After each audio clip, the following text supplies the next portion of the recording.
Lakshmi ma'am नमस्कार, कैसे हैं? Good to see you. Namaskar, namaskar. Very, very So good to good be and here. happy to see you, and so excited for this conversation that we are going to have today. It's been quite some time since I last visited Pune, Yes, and yes. time flies. I think it's been more than a year now already. Yeah, yeah.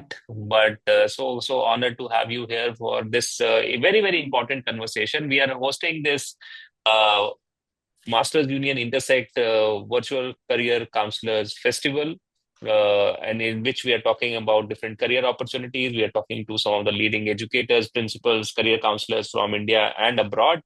Uh, Thank you so much to all of our audience members that were there for the earlier session. We just concluded the Delhi Counselors Roundtable. We had Ms. Soma Dam from Sun City School, Gurgaon, Charu from Pathways, Noida, and then we had Anamika ma'am from DPS Sector 45, Gurgaon, speaking about the career trends that they saw at their school this year. Now we have a very, very distinguished and a senior educationist, Miss Lakshmi Kumar, the school director for Apsara Academy in Pune.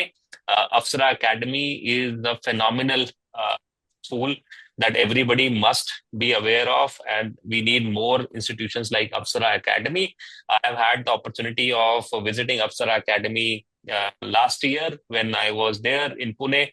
Uh, and I had the honor of meeting Lakshmi ma'am and just going around the school and seeing the work, the tireless work that is going around at Apsara Academy. I also remember the nice lunch, the Maharashtrian lunch that they served me there with full heart. Thank you so much, ma'am. I also want to introduce Lakshmi ma'am here. I mean, Lakshmi ma'am is the director at Apsara Academy. She is one of India's leading educationists. She has more than 35 years of experience. I mean, she previously served as a founder director of the Orchid School in Pune. I mean, the Orchid School is in itself a very, very well-known school, and ma'am was the founder director there for Orchid School in Pune. Again, I just want to add a little bit more about her profile before we invite her to speak. Lakshmi ma'am has also played a central role in the Sweden India project for nearly 25 years. I mean, I have her on my Facebook, and I saw some lovely photographs of Sweden that you were there recently, and I liked and subscribed to those photographs. I mean, more power to you. And that's when I got to know about the Sweden project that she has been leading for 25 years. I mean, she's coordinating collaborations and supervising student exchanges with Orebro University. In recognition of her contributions, she was awarded an honorary doctorate by Orebro University, Sweden in 2019. Lakshmi ma'am also holds a master's degree in social work from the iconic Tata Institute of Social Sciences, she has additional qualifications in human resource and education leadership from Cambridge International. Such an honor to have you here with us, ma'am. I would love to have your initial remarks. I mean, on the subject that we are going to talk about today. Thank you, Ankur, for setting this vast landscape of introduction. It kind of puts me a little worried because, suddenly the expectations can just go mountain high. You are Uh, amazing. I, but, more and more I'm realizing when I say I've had 4 decades of education, uh, I think in the new era, in the new age education and post COVID, I think it has kind of brought us all to ground zero. So, in one sense, with post COVID context and the kind of emergence of AI in education, uh, I'm just 2 or 3 years old. So, I need to remember that my wisdom is useful, but, my 4 decades of experience in another context and almost sounds like another era that I can sound a bit dinosauric. Yeah. Sometimes it feels like for me, I'm just about 15 years old in education. I mean, I can Yeah. imagine sometimes I feel like the same. I mean, the last few years have been crazy. I mean, especially post-pandemic AI. Ma'am, if you would like to probably start talking about also Avsara Academy and why is Hmm. it so unique? If you can just introduce Avsara also, Sure, and what sure. brought you Yeah. to Avsara after such a long inning in Yeah, Orchid yeah, School? yeah. So Avsar Academy is a very mission driven for girls' education, education that goes beyond the certification. That's very, very important for us to understand. We serve the girls from the economically underprivileged context. We are not a school that is giving free education, but we give a huge financial aid and support. We also support the girls until they complete the undergrad program. And our major focus is on adolescent education because, in an Indian context, girls who reach the adolescent age are on a very, shaky platform of if, education will continue, if they can afford it, if it's required, if it's necessary, or should she soon be gotten into the marriage market. So, when adolescent girls coming from the under-resourced context have these huge question marks about the future, I think that's a time to get the girls' attention and the family's attention for big dreams and aspirations. And that is what Avasara is engaged in. One of the fundamental philosophy, of course, is that that we build opportunities for high potential girls. I want to be very clear about it that in some ways, girls' education has become a reality. Yeah.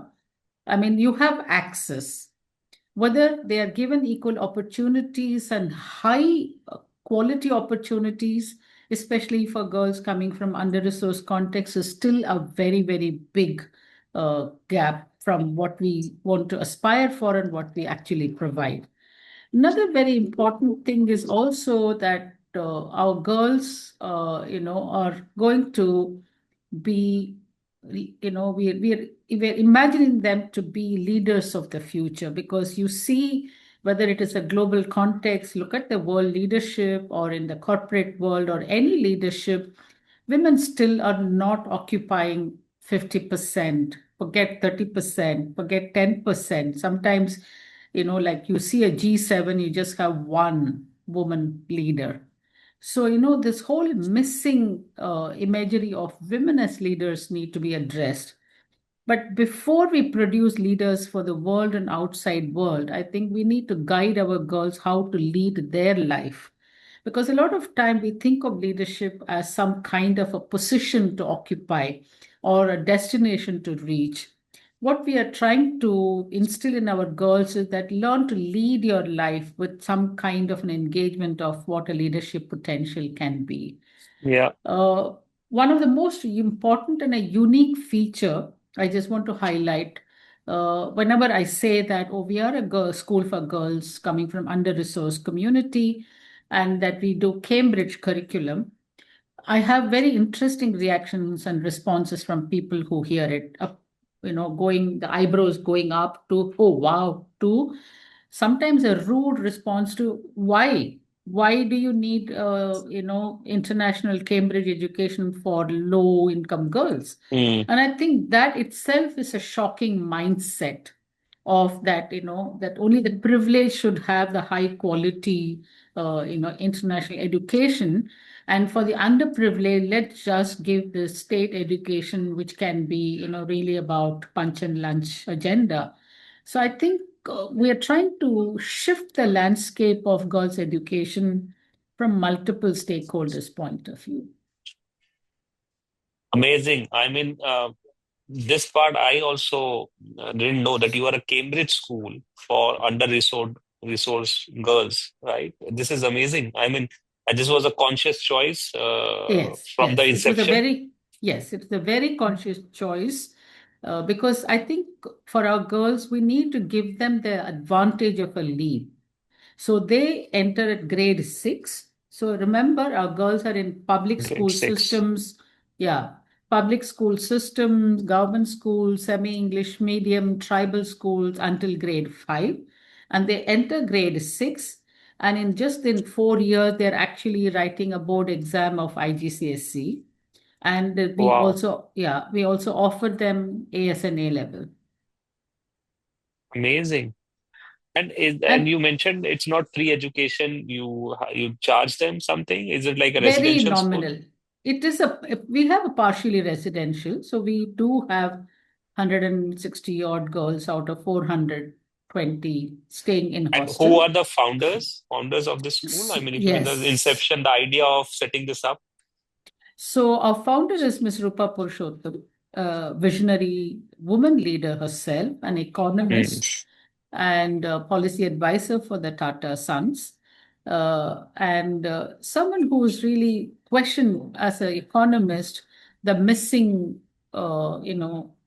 women leaders in this whole ecosystem. And she founded the school with her husband, Joseph Kubas, who is also an educationist par excellence. Both of them envisioned the school to be a very unique and a very model school for girls that would provide very high quality education and train them on leadership, entrepreneurship, and India studies skills, and create a wonderful ecosystem of a socially, emotionally supported environment, and also have all the opportunities for career and counseling and career guidance. Amazing. And which year was this, ma'am? What So year we are was in this our school? 11th year. We are in our 11th year. We 11th year. completed 1 decade. And 1 decade. And you would Hmm. have some girls that have graduated in Oh from your yes, school. oh yes, oh If yes, you can oh talk yes. about, I mean, we're going to talk about the career pathways that students at the girls' school Apsara have. So if you can talk about few of the career Yeah, we have opportunities that you around would have created. 200 odd girls have graduated, and they are in leading universities of, starting with Flame, MIT, World Peace College, to technical universities, to liberal arts program of Kriya, Plaksha, Ashoka, and also Amazing. some of them are in the US with some universities and Western Australia universities. So it's Even our yeah. team, Masters Union team, visited Apsara recently. I think last year they came to your school Yes, or no? yes, Yes, they were yes, there, right? yes, One yes, of our yes, team went there and they were telling me yes, that Apsara was yeah, a great experience for us. yeah. And Amazing. So also that we solves your feel question. I that, mean, about why Cambridge. I mean, so these students from coming from these, under-resourced backgrounds are also able to get admits in all these top institutions. I yeah, mean, you mentioned them. I mean, yeah. Shoka and MIT and Flame, and Oh, some of even our my girls team have was there. some of our girls have topped the Cambridge program at the country level. God bless them. Yeah, Yeah. yeah, yeah. And our So, girls, if given opportunity and support and an initial bridge gap program, I think they can break the ceiling. yeah. No, I am pretty sure, having visited you also, that and what brought you to Apsara? I mean, that's an interesting question. Why did you choose to be in this place after spending so many years? And you built the Orchid School with the founding Yes. principal and then came here. So tell us a bit about this motivation. It's quite interesting that, while I was completing my tenure of 2 decades at Orchid School, and I'm in the phase of technical retirement of 60, 62. I didn't want to just get back to any kind of program. I wanted to make an impact, and Rupa had actually come and met me 2 years before I retired, and I felt like this was my calling, this was my mission, this was something that I was chosen for. So I joined 2024. So just when they were at the cusp of the 1 decade, also to help them redefine, reorganize, restructure, because all best institutions do go through this whole, 7 year itch or a 10 year itch that requires alignment to the world outside, alignment to the cohorts that are coming, because what came 10 years before are very different from the profile of students who come. So I think it was more about envisioning a very futuristic organization, and I felt like I am the chosen one. I couldn't have said God no. bless you. Bless you. And the girls are so lucky that they have you there. And I think you have been here for how many years now, ma'am? I mean, This is my third year. third year. Yes, And you are the yes, director, and then there is the yes, principal, I think, and And if Yes. you can just talk about the number of students and teachers at your school, how many girl students and teachers? So we are from grade 6 to grade 12.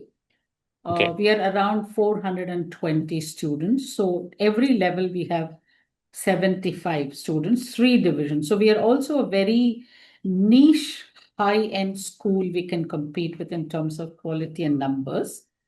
And we have at AS level, we have 17 students, and A level, we have around 26 students.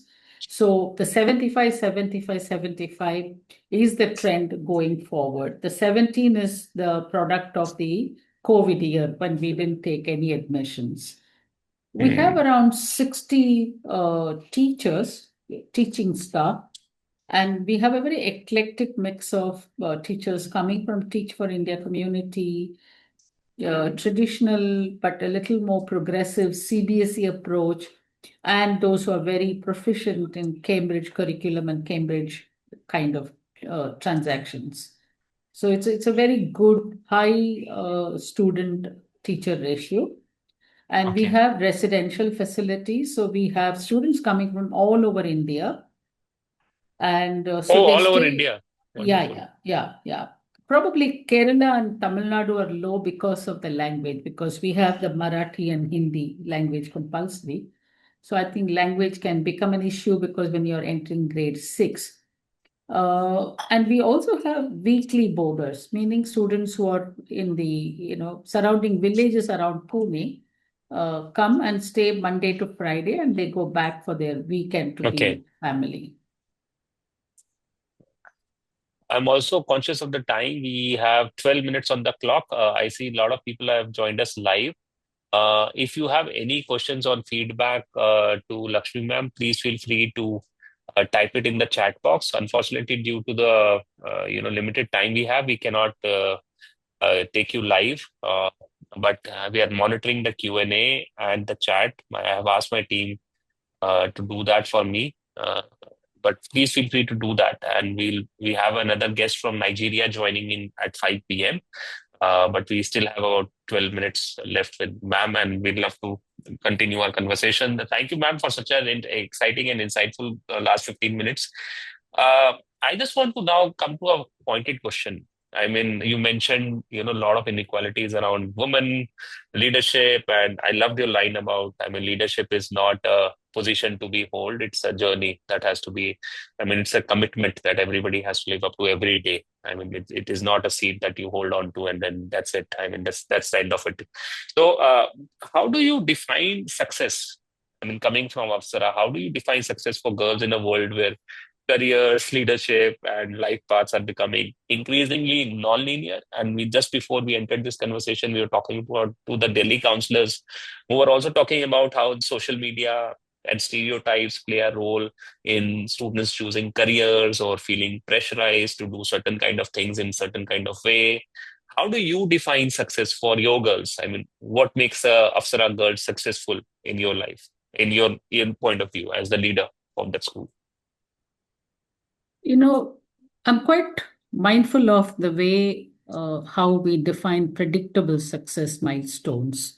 And I don't want to reject completely because my girls have to have what you call a high score, uh, achievement curve, because that is the first assessment or a criteria that they need to meet. I mean, they can't afford to dream big and walk away with a C and a D grade. Okay, so I want to be very mindful of and acknowledge that uh, the fact that our girls are going to navigate in the real world Hmm. beyond Avasara. Okay, uh, and they want to get into prestigious universities and eventually land up in impressive job titles and probably linear career progression. And of course, as I mentioned to you, if I am 3 year old after 40-year-old in the education, we all need to have this humility to understand that, we can't see a future which is far beyond our time. We can imagine, but we don't know how that future is going to span out. Yeah. So, in which case, I'm preparing my girls for a future that I have no clue. And I definitely cannot prepare her based on my past, so I don't want to do a driving lesson of how to drive by looking at the rear view mirror. So I'm very clear about my approach to how I want to prepare my girls. And I'm also very mindful of the fact that they will change careers, they will change jobs, and they will navigate uncertainty. And probably they will have to build more portfolios than professions. And also, they will be navigating across cultures. I'm sitting here, I mean, like you said, the next speaker is from Nigeria. I may be working with an extremely multicultural, global and Mm, local world. So, in this context, and also, of course, embrace new technology, which is like jumping, like every popping up every moment as a new challenge. And in this case, our definitions of success also need to be that non-linear, mm, that agile, that shifting, and that readiness and adaptive. How do I prepare for a future, as I said, that is that going to be that agile? Is this that it's not so a fundamental, I think, foundational belief system should be in this context is not where our young women reach and how far they're able to climb, but most importantly, how does she navigate this journey? What skills that she's willing to acquire on her way? What adaptive readiness that she exhibits? What new learning that she needs to keep under her hat? And this mm, openness to constantly think of, you know, can I adapt with confidence? Can I lead with integrity? And can I build meaningful relationship? And unfortunately, none of these seem to be in any of our syllabus, right? We are still very busy driving the content mastery, which is yeah. important. But also, is this content relevant? Do we give her that skills to evaluate and critically look at it? So I think at Avsara, this is our belief that we are not, you know, just providing what we call the soft skills, but also the foundations of life, because that is really where the final success matters.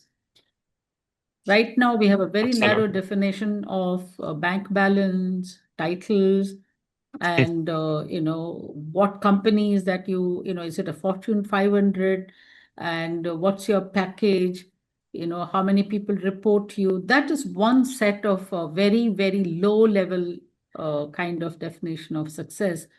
But I think eventually most successful women of tomorrow will not only are the ones who followed the perfect path, but also had the courage, resilience, and wisdom to create their own. Absolutely. Amen. So thank you for that, Hare Krishna. Really, really nicely articulated, ma'am. I mean, definition of success for your girls. More power to you. I just want to now go to the chat section and see some questions. I have one from Miss Mamta Nangia ji from DPS Mhm. Rohini. She says, good to know the meaningful work you're doing in education for girls. My question pertains to the skill development to ensure you are ensuring to prepare the girls for future. Could you please share the new areas you have incorporated for the same? This is regarding the skill development of your girls. I mean, what kind of steps are you taking that they are ready? And next comment, I think, is from Nishad from Melbourne. I believe OECD has changed the language from soft skills to durable skills. I'm enjoying Lakshmi ma'am's reflection. Perfect. Thank you so much, Nishad. Mamta's question, ma'am, Mamta ma'am's question, if you can answer, what are the skill development activities you are undertaking at Afsara? So I think if you were to kind of broadly classify uh, into different buckets, I think today the cognitive skill is, we need to bring it back to not mastery of content, but mastery of learning, because this skill is important because they're going to be lifelong learners. What you learn today is going to be irrelevant or obsolete in few years' time. which means the core skill of how to learn is something that needs to be embedded in the classroom, in the transaction that's happening, which is the real adaptive cognitive skill. Uh, Another huge set of skills, as the gentleman mentioned about, is the whole. What did he say? What did he call that skill as? Not He has soft said, skill. I believe OECD has changed the language from soft skills to durable skills. Yeah, well, yeah, we call, Apple by many names, but what we are saying essentially is to survival skills, durable, Yeah. survival, soft, adaptive. And that seems to be an everyday classroom experience. How do I navigate? Like today, for example, for some project, 130 girls signed up. They have fire in the belly. And the question to my teachers is that let's prepare a self evaluative form for them, 5 questions, okay, that they will evaluate as to, why do I think I'm fit for this project? 5 questions. Will I learn to multitask? Because students will have their assignments, their assessment cycle, their learning time, and their homework. So am I the kind who can multitask? Second is that once I give a commitment, I will make sure that I don't fall out. I don't come back and say, no, I'm not able to manage. The third important one is that when I meet face a roadblock, what kind of help will I seek? That's a very, very important skill. And who will I turn Mm, to? And the fourth one is that, okay, I haven't done well and that I have failed. How will I adapt and learn from that? So I said to my teachers, let's create a reflection sheet. Every student will actually kind of score themselves between 1 and 5 so that it's in front of them as to why they think they are worthy of this project. I think this is the kind of skill that we need to constantly build in them, that, am I absolutely. ready for the challenges? And of course, I'm not underrating or leaving out the technical skills. And, we always think that technology has democratized the world or it has democratized the space.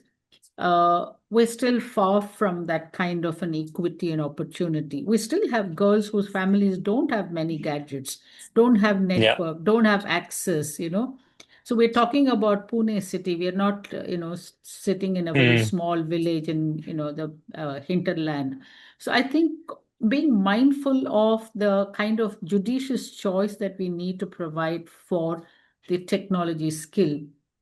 And the fourth one, I think, which is very, very important, is the kind of navigation of the world on how they want to pursue their dreams. There must be a roadmap that they need to have. So, yeah, these are the kind of broad, uh, bucket that I would put the skills that where we need. absolutely. Thank you so much, ma'am, for a wonderful last 30 minutes that we spent with you talking about your journey, Afsara Academy. Thank you for enlightening us with your thoughts on education, your 4 decades long career. I mean, when you started, you mentioned that you still feel that you're unprepared in the age of AI. And we mentioned the durable skills and the soft skill aspect of it. I think most of us are selling those skills as the survival skills for in the age of AI, where everything can be done on computer, and we are talking about okay, if Yeah. you You are know, good with the I, people management and managing stress and all that stuff. You want to add something here? I just want to, I read today a post which is scary for us. This kid come out of Stanford is having a conversation with someone, and beyond 2 sentences, he was kind of stuttering and stammering, not for anything else, but a lack of expressions. So Mm, this conversation is asked, "So what's really troubling you?" He said, I'm so used to ChatGPT producing all the content that I really don't know how to produce a conversation content. We are talking about navigating this world with these kids. Isn't that it's a scary? disastrous, disastrous. Yeah, It's yeah. scary as a So teacher. Yeah. and we saw that post-COVID, kids came back to school, but 2 years they've only been connecting with, communicating with friends via, gadgets. So when they actually met people, They didn't know Yeah, anything the how to beyond two react, yeah, how to talk. sentences. Yeah, yeah, Yeah. yeah, So yeah. I think as educators, we need to extremely be empathic to what our kids are going through and use our wisdom, but incorporate their context when we are designing anything for them. Yeah. And then we say that why is Gen Z so different? And I mean, they are not responsible. It's hard to communicate with them. I mean, a generation that is being built on screens and the social media, and now AI will have its challenges, Mm-hmm. and then COVID and digital education, and I mean, Mm-hmm. the education went on in papers, but did the actual education really happen the way it was supposed to Yeah, happen yeah. is a And question mark. my girls have come from schools where syllabus was not completed, teachers were not there, or a year skipped, or Yeah, concepts skipped. And I think we need to be constantly be aware of where our learners' context is and not just about where we want to take them. yeah. I'm just finishing the syllabus and just calling it Yeah. quits. Thank you so much, ma'am. I Thank mean, you. Thank you. this is such a lovely conversation. We could have gone on.